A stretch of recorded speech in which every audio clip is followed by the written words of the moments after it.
जय हिंद एवरीवन, आपका फिर से स्वागत है पेट्रोटिक आईएएस में। लेट्स स्टार्ट अपना जो आईएसपीसीएस वाला डेली करंट अफेयर्स है, उसके अंदर में हम आज के जो मुख्य मुख्य टॉपिक हैं उसको डिस्कस करेंगे।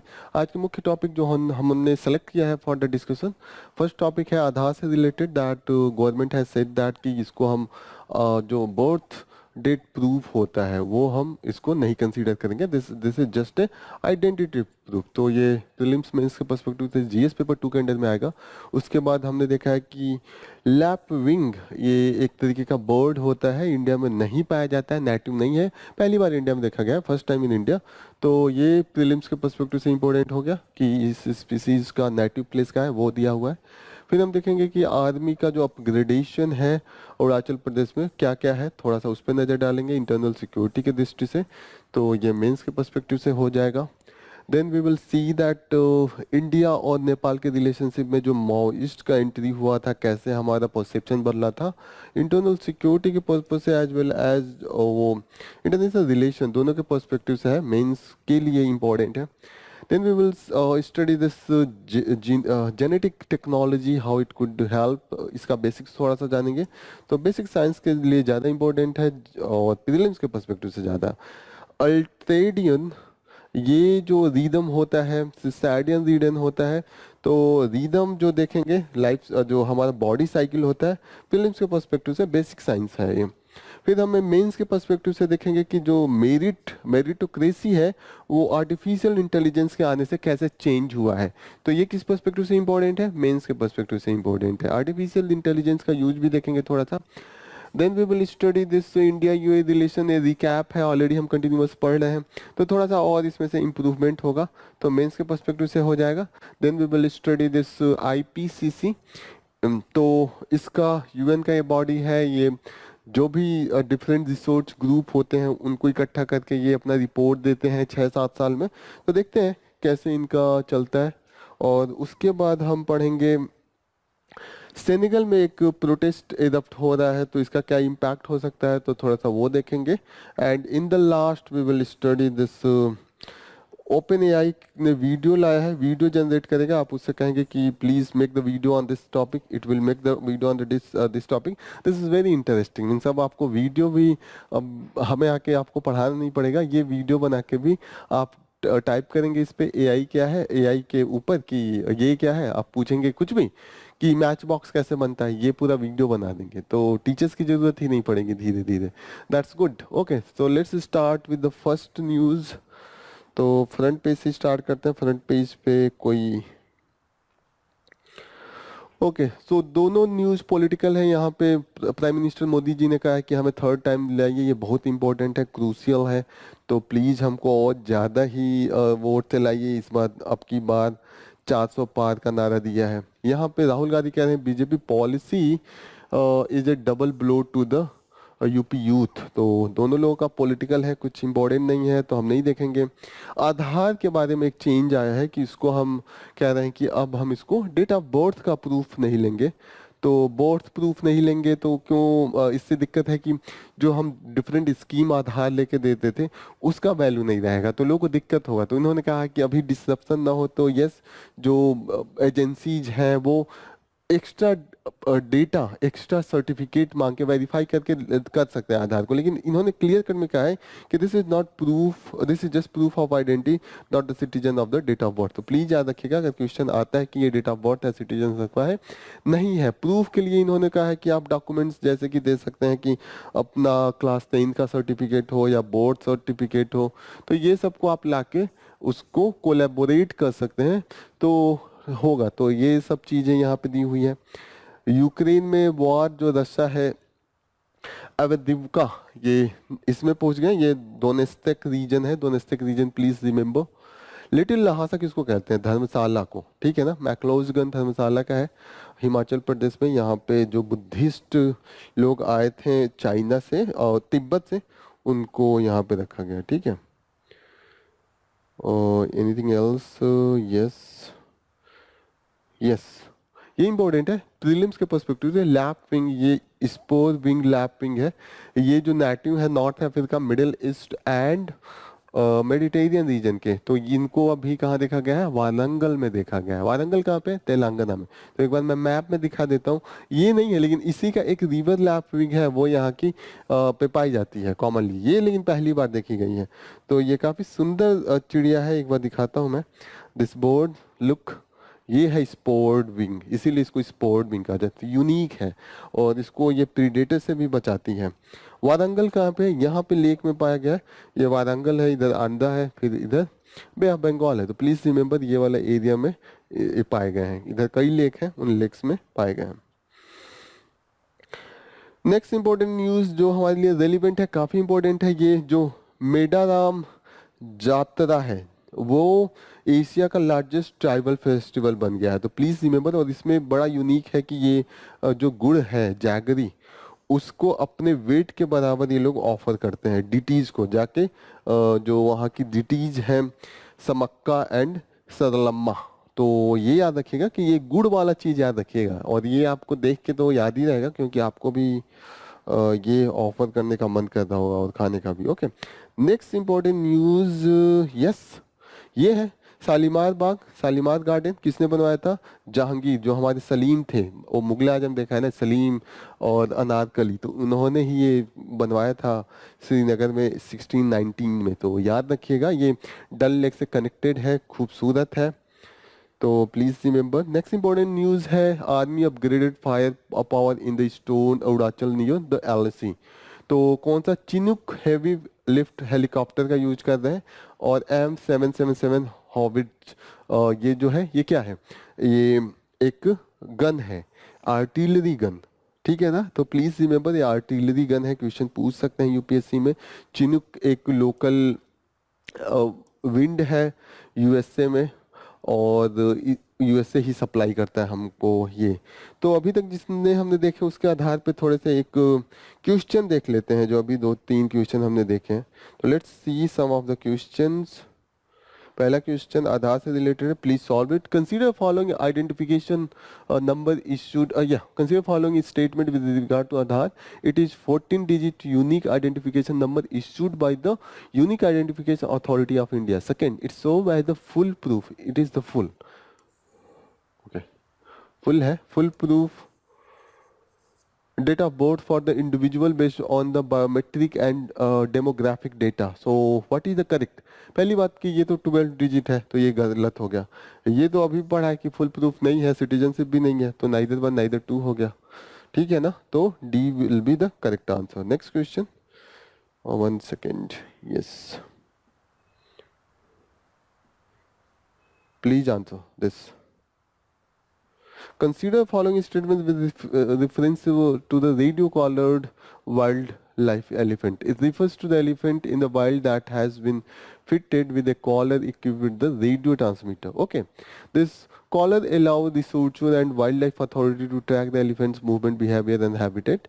It helps conservation effort and mitigating human elephant conflict. तो ये किसके कॉन्टेक्स्ट में है? अभी हमने वायनाड में देखा था, केरला में कंटिन्यूअस कॉन्फ्लिक्ट चल रहा है between the human and that. तो all 3 are the correct, C will be the correct answer. Okay,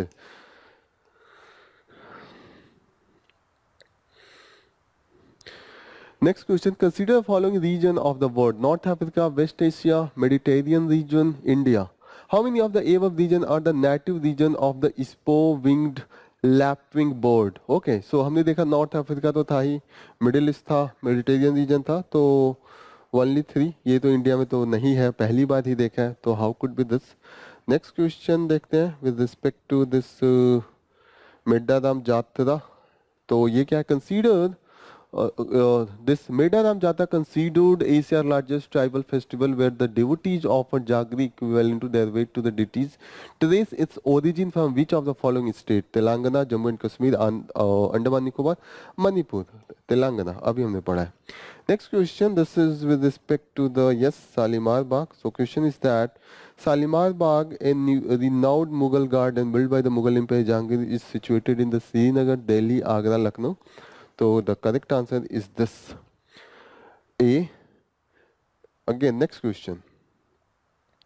Recently seen in the news, M77 ultra light howitzer is a artillery gun, a combat helicopter, a satellite launched geostatic orbit, a thermonuclear bomb. So what is the correct answer? This is a artillery gun. अभी हमने पढ़ा था. Okay, so A will be the correct answer. Next important news जो हम लोग cover करेंगे, this is with respect to the India Nepal relationship. हमने देखा है कि अभी जो हमारे एक एक्सपोर्ट है इंडिया और नेपाल रिलेशन पे, उनका नाम है एस.डी. मुनि. ये जेएनयू के प्रोफेसर हैं. तो इन्होंने एक बुक लिखा है, उसमें लिखा है कि जो माओइस्ट लीडर थे ये इनको अप्रोच किए थे कि मुझे अटल बिहारी वाजपेयी से मिलवाइए. फिर उस समय जो वहाँ पे चल रहा था नेपाल में माओइस्ट मूवमेंट चल रहा था, जो नेपाल के किंग थे उनकी फैमिली को मार दिया गया था, फिर एक नए किंग हुए थे, उनके खिलाफ मूवमेंट चल रहा था.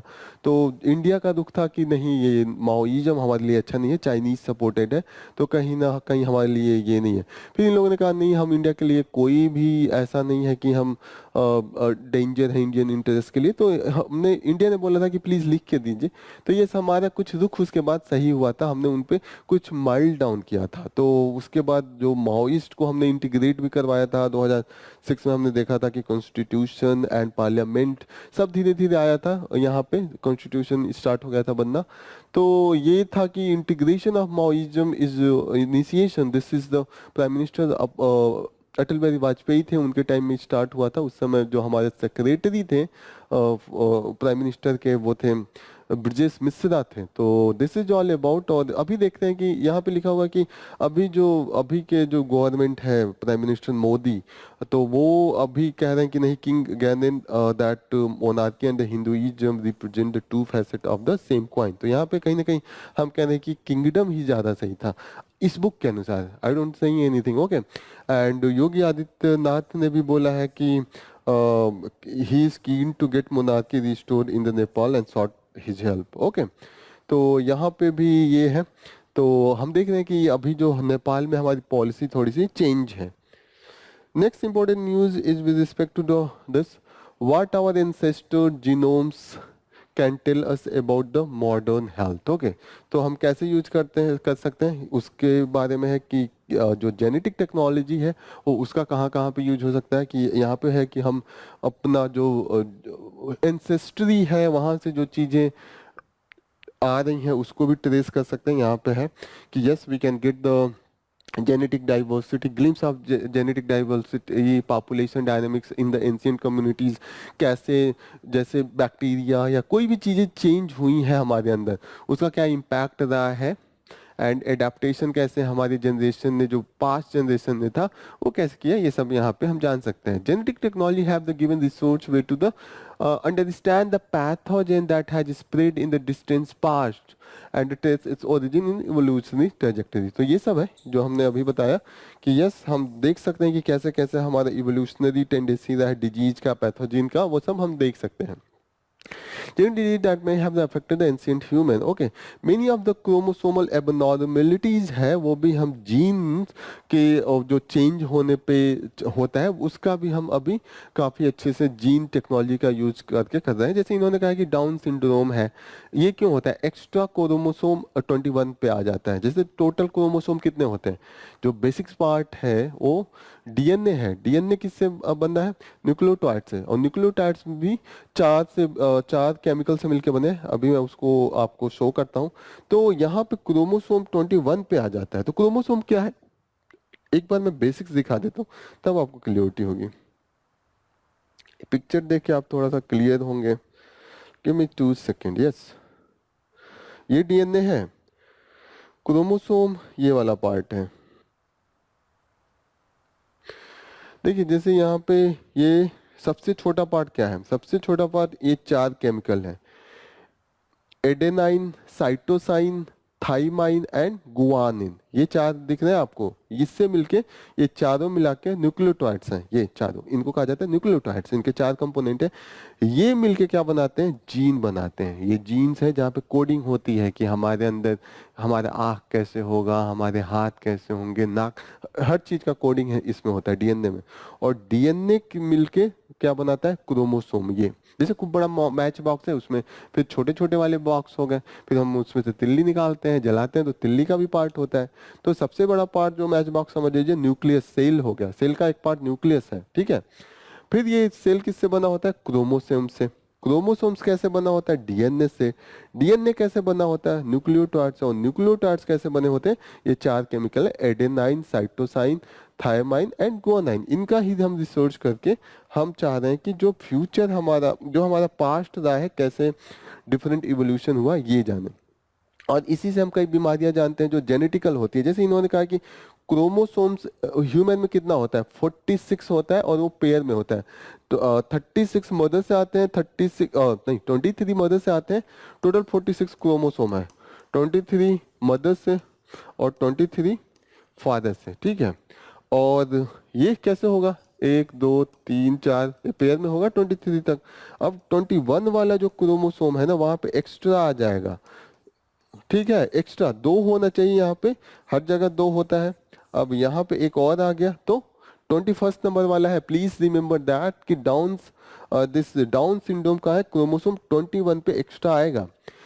फिर दूसरा वाला सिंड्रोम है क्लिनफेल्टर सिंड्रोम। ये किस लिए होता है, एक्स्ट्रा एक्स क्रोमोसोम, बहुत डिफिनिट रहिएगा, एक्स क्रोमोसोम, ठीक है। तो एक्स क्रोमोसोम आएगा, तब ये जाके क्या होगा, तब ये एक्स्ट्रा रहेगा, तब होगा क्लिनफेल्टर सिंड्रोम। एंड टोर्नर सिंड्रोम कैसे होता है, ये loss of the one of the 2x chromosome in the women में होता है। तो सिर्फ वीमेन में होगा, तो वीमेन में एक्स एक्स होगा, और क्या होगा, एक्स एक्स होगा ना, एक्स एक्स। तो वीमेन में ये होता है, तो अगर एक गायब हो जाए तो एक्स 0 हो गया, नहीं है वहां पे, तो टोर्नो सिंड्रोम हो जाएगा। इनका क्या है, जैसे कि डाउन सिंड्रोम होता है, इससे मेंटल एबिलिटी कम हो जाती है। फ्लिंटर या इससे टोर्नो से क्या होता है, इससे जो इनफर्टिलिटी या डिफरेंट टाइप ऑफ डिजीज हो सकता है। तो दिस इज ऑल अबाउट, और हम इसको स्टडी करने के लिए जो टेक्नोलॉजी यूज करते हैं उसको कहते हैं क्रोमोसोमल कैरियोटाइपिंग, ओके। और ये ही अभी का सबसे बेस्ट टेक्निक है। एक चीज और जानिएगा, इसमें इंपॉर्टेंट दिया हुआ है कि जो हमारे ह्यूमन स्पीसीज के टाइम पे और इवोल्यूशन हुआ था, उसमें तो 2 स्पीसीज ये थे, निंडेरथोल्स यहाँ पे दिया हुआ है, एंड डेनिसोवैंस, डेनिसोवैंस यहाँ पे दिया हुआ है। तो प्लीज रिमेंबर दैट। और लास्ट में हम लोग होमोसेपियंस के ही हम लोगों से इवॉल्व हुआ है, हम होमोसेपियंस हैं, ओके। नेक्स्ट इंपॉर्टेंट न्यूज ये देखिएगा, काफी इंटरेस्टिंग है कि अल्ट्राडियन रिदम्स एंड सिरकैडियन रिदम। ये क्या होता है, जैसे हमारे सोने का टाइम होता है, 24 घंटे का टाइम होता है ना, कि इतने उस समय नींद आने लगेगी अपने आप ही आदमी को, ठीक है ना।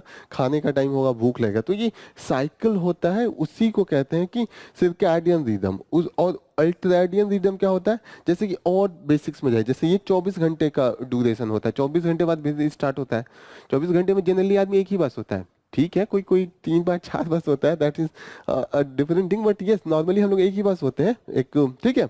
तो यहाँ पे है कि ये 24 घंटे का है, लेकिन जो अल्ट्रेडियन है वो उससे कम है, 24 घंटे में कई बार होता है। जैसे कि अब देखिए ना, यहाँ पे है कि जो हार्ट बीटिंग होती है वो तो हर वक्त होती रहती है, breathing, normal hormonal release, brain wave, ये सब कंटिन्यूअस प्रोसेस है, ओके। तो ये अल्टेरियन रिदम पे होता है, and this is very vital for the essential body functioning.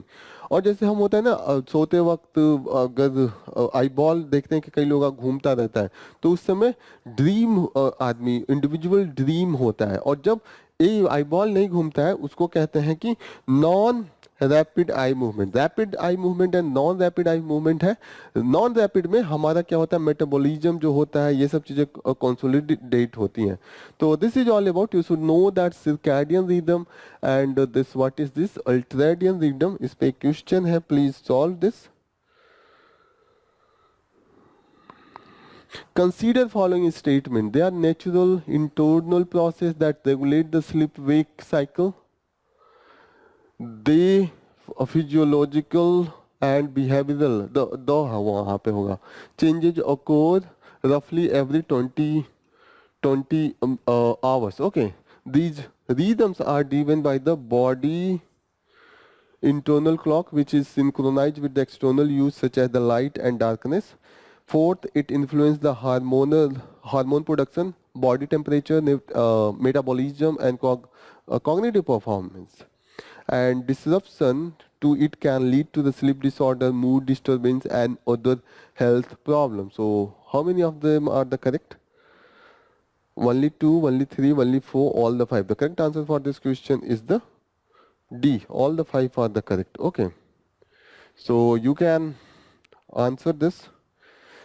Next important news is related to this ruling by the supreme court and high court से है। वहाँ पे इन्होंने बोला है कि जो बीएड की डिग्री होती है उसको हम प्राइमरी एजुकेशन के लिए नहीं एलिजिबल मानेंगे, हम उसके लिए diploma in elementary education DElEd and bachelor elementary education BElEd. Okay, तो इसको करेंगे। इन्होंने कहा है कि जो बीएड के पास वो ठीक है वो प्रोफेशनल क्वालिफिकेशन है, लेकिन जो टीचिंग का वे होता है, बच्चों को पढ़ाना होता है, वो नहीं होता। इन्होंने कहा कि it needs understanding foundational literacy and numeracy and being to able to design and involve all students in the manner that ensure they get grasp to these basics and the foundational concept। तो ये बोला है कि ये BEd की degree में नहीं सिखाते, उसमें तो सिखाते हैं कि teach the student in the middle class, middle school and upward. ठीक है ना?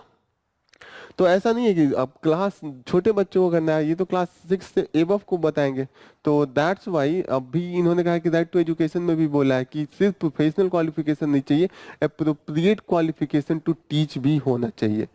तो वही बात में इन्होंने डेटा दिया है कि कहाँ पे है कि जो अभी टीचर्स के रिक्रूटमेंट है उनका परसेंटेज है only 46% teachers in primary grade have DL qualification. फिर इन्होंने दिया है कि आर्मी स्कूल्स एंड अदर सैनिक स्कूल में क्या है। ठीक है ना? तो ये डेटा है, you don't have to go into that detail. Next important news is with respect to the Myanmar का जो हमने फ्री मूवमेंट रेजिम को खत्म करने की बात की है। क्या है? गवर्नमेंट ने रीजन दिया है कि पोरस बॉर्डर है जिसके कारण नारकोटिक ड्रग्स का ट्रांजिशन हो रहा है बॉर्डर अक्रॉस, और उन्होंने बोला है कि जो इंसर्जेंट ग्रुप है नॉर्थ ईस्ट में वो बेस बना लेते हैं म्यांमार में, उनसे ये इंसर्जेंसी की एक्टिविटी अधिक हुई है। लेकिन इन्होंने अपने एडिटोरियल में बोला कि नहीं, इंसर्जेंसी जो ग्रुप है अभी तो वीकेंड हो गए हैं और narcotic drugs free movement regime के कारण नहीं है, ये तो जो lack of the strong law enforcement है उसके कारण है, यहाँ पे बोला है। फिर इन्होंने बोला है कि कौन कौन सपोर्ट कर रहा है। मणिपुर कह रहा है कि यस फेंसिंग कर दीजिए, लेकिन नागालैंड मिजोरम अपोज कर रहे हैं। क्यों? क्योंकि इनके जो ट्राइब है वो दोनों एरिया में है, जैसे सैंगइन एंड चिन, ये दोनों रीजन है म्यांमार में। प्लीज याद रखिएगा, चिन में बहुत कंफ्यूजन होता है। अक्साई चिन जो लद्दाख वाले एरिया में है, चाइना के कब्जे में, हम अपना क्लेम करते हैं। ये चिन जो है ये म्यांमार में है और ये चीन मिजोरम के बॉर्डर से काफ़ी क्लोज है। तो प्लीज़ रिमेंबर दैट, ये चीन में आप चाइना चीन और वो एक्साई चीन में कंफ्यूज नहीं होइएगा। और इन एरिया में जो इंडिया में भी रहती हैं टाइप मिजो एंड कुकी जो कम्युनिटी है वो कॉमन है। ठीक है ना? Please remember all this thing. तो इन्होंने यही बोला है कि ये तो फ्री मूवमेंट रेजिम है, ट्राइबल को भी मिलने का मौका देती है, ट्रेड को बढ़ा रही है। तो हमारा जो इंडिया एक्ट ईस्ट पॉलिसी है इंडिया का, वो काफ़ी इससे है, शेयर एथनिक रिलेशनशिप को भी बढ़ाती है। तो कहीं ना कहीं इन्होंने कहा कि ये कंटिन्यूटी में ही रहे तो ज़्यादा अच्छा है। नेक्स्ट क्वेश्चन है कि दिस इंडिया यूएई के रिलेशन में जो हमने देखा अपग्रेड, मोदी जी अभी गए थे वर्ल्ड गवर्नमेंट समिट पे भी, और वहाँ पे जो हिंदू टेम्पल था first, Dubai first Hindu temple, उसको इनॉर्गेनाइजेशन पे करा। लेकिन कहा कि इससे ज़्यादा इंपॉर्टेंट तो हमने 10 बायलैटरल एग्रीमेंट साइन किए, वो सबसे इंपॉर्टेंट है। फिर इन्होंने कहा कि ऑलरेडी हमारा रिलेशन इतना क्लोज है कि हमने कॉम्प्रिहेंसिव इकोनॉमिक पार्टनरशिप एग्रीमेंट 2002 में ही साइन कर लिया था। फिर हमारा बायलैटरल इन्वेस्टमेंट ट्रीटी भी साइन किया है, और ये जो मोदी जी का गवर्नमेंट है उसके अंडर में ये पहला ऐसा कंट्री है जिसके साथ हमने दोनों साइन किया है। अब उन्होंने अब आगे दिया कि इंडिया का जो यूएई है थर्ड लार्जेस्ट ट्रेड पार्टनर है, ये हमने पढ़ा ही है, सेकेंड लार्जेस्ट एक्सपोर्ट डेस्टिनेशन है और फोर्थ लार्जेस्ट इन्वेस्टर है इंडिया में। भारत मार्ट हमने स्टार्ट किया, प्लीज़ याद रखिएगा, कभी आया यूपीएससी प्रीलिम्स में तो ये इंडिया यूएई के है, और वहाँ पे हम यूएई में वेयर हाउस बना रहे हैं, वहाँ पे हमारा वो शोरूम बना रहे हैं ताकि हम अपना प्रोडक्ट वहाँ पे बेच सकें।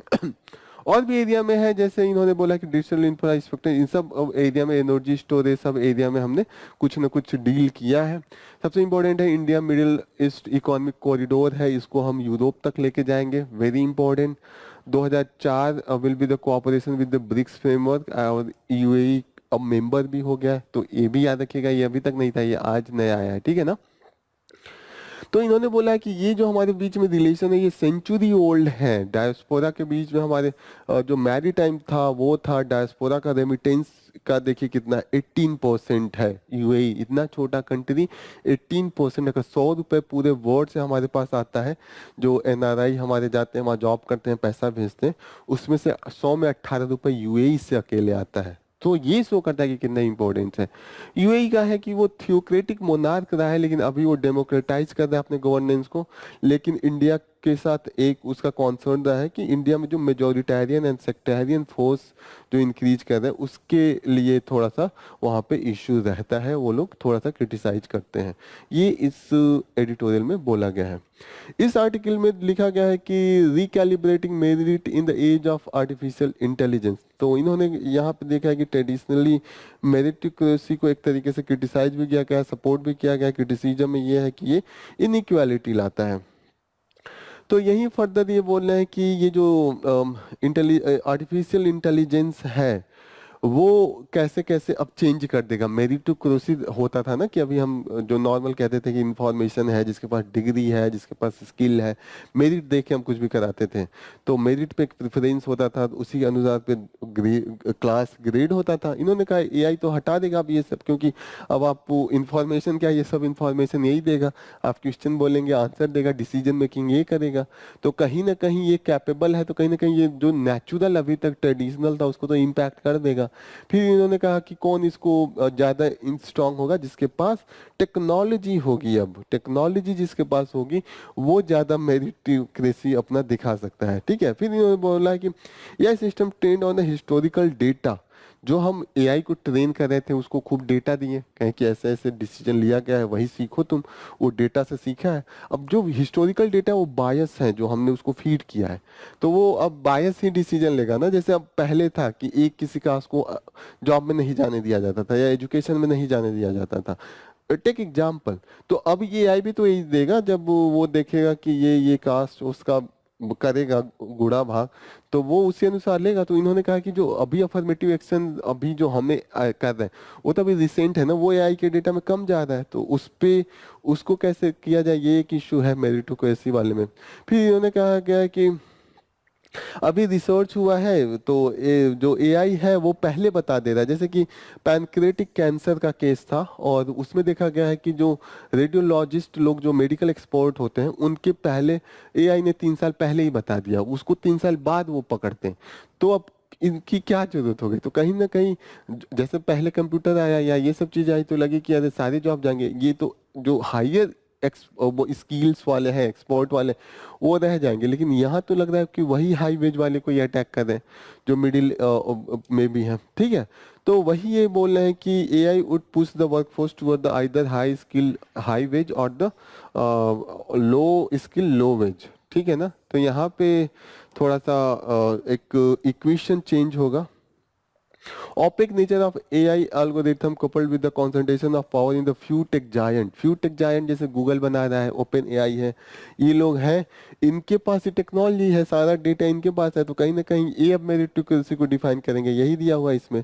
फिर इन्होंने दिया गया है कि at the organisation level the core of AI power lies in the data and algorithm that process this data.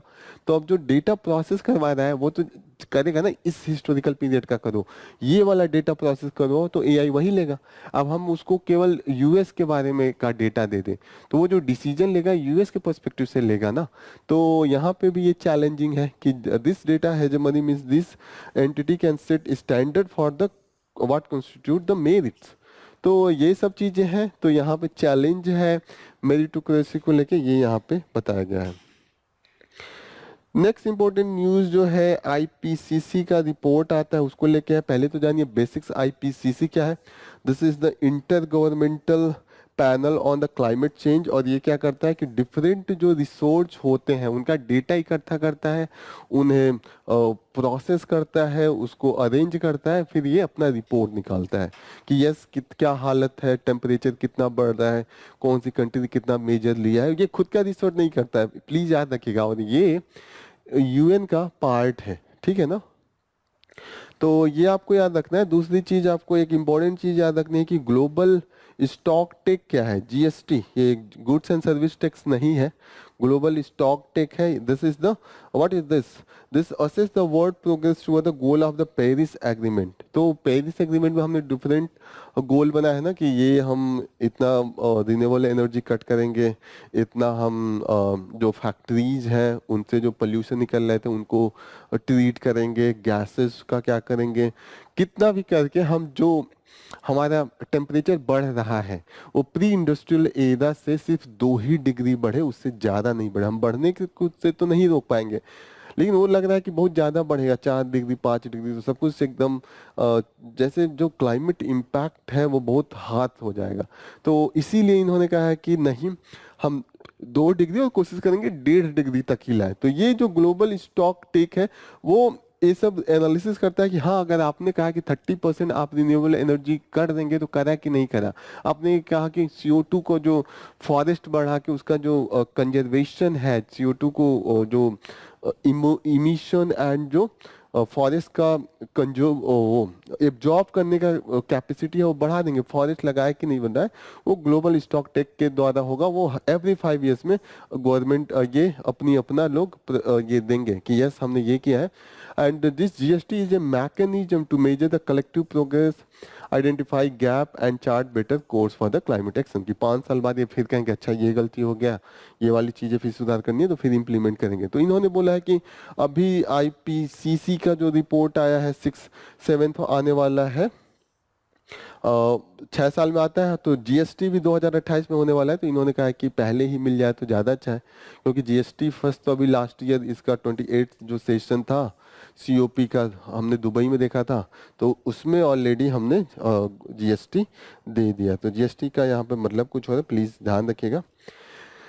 Next question, next news जो हम लोग कवर करेंगे ये सेनेगल से रिलेटेड है। This is a African countries, और ये यहाँ पे एक तरीके से सिविल वार का कंडीशन बन रहा है, क्योंकि वहाँ के जो प्रेसिडेंट थे उनका टर्म खत्म हो रहा है, लेकिन और वो री इलेक्ट नहीं कर हो सकते हैं एज पर द कॉन्स्टिट्यूशन।